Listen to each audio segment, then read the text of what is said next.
What do you think will happen in Gaza?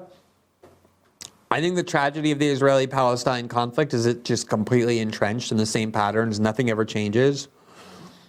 It's almost worthless to try and have debates about it because people feel so strongly about it and are so fixed on one side of the conflict or the other.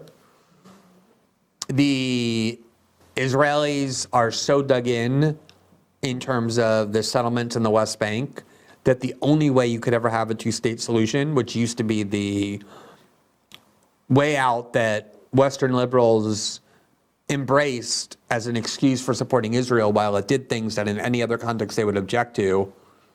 Obviously, the two-state solution is now impossible. Israel would have to have a civil war with its very heavily armed and well-financed settlers in the West Bank to extract them from those territories. They have too many settlements to make any kind of a contiguous state possible. I regard Gaza as one of the worst humanitarian crises on the planet. You have 2 million people living in what really is an open-air prison. They cannot leave Gaza. Their airport is bombed by Israel. They can't leave on one side because of the blockade by Egypt. They can't leave on the other side because of the blockade by the Israelis. They're trapped in Gaza. You have 17 and 18 and 19 and 20-year-old Gazans dreaming of one day visiting all the places in the world that young people want to visit, and they simply can't. You have a government in place in Israel that is way more aggressive than ever in terms of their use of violence and their belief that they own the West Bank, even while the rest of the world doesn't believe they do. They're a nuclear armed power. They're armed to the teeth.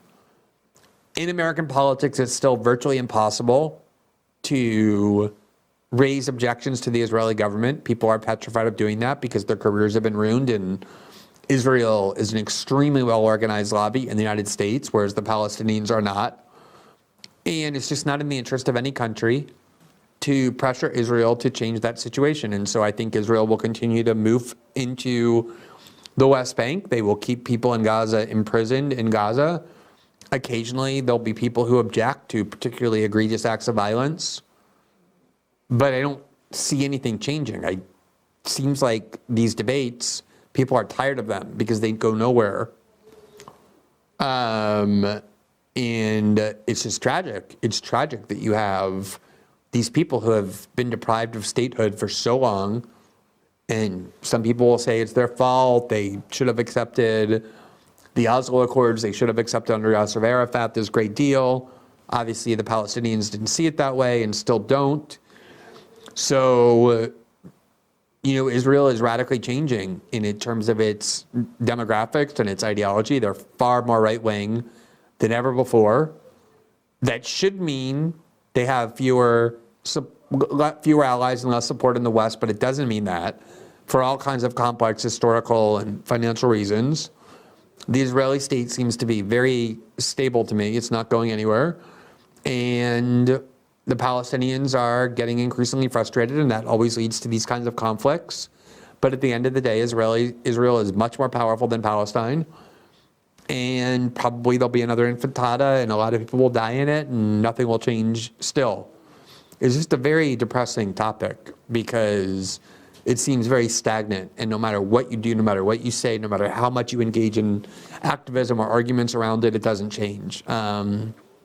Hopefully there are people with more optimism than I, but I used to talk about that topic a lot, and I talk about it less now because it seems just so fruitless. And at some point, you have to pick and choose your fights.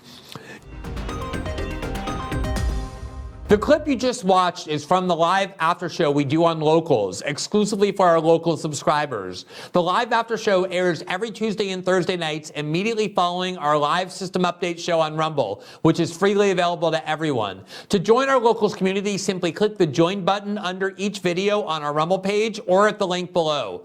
That not only entitles you to exclusive access to our after show, where we take your questions, respond to your critiques and feedback, and hear suggestions for issues we should cover and people we should interview, but also to the transcripts for each show that we produce, as well as the exclusive written content we publish there. Enjoy.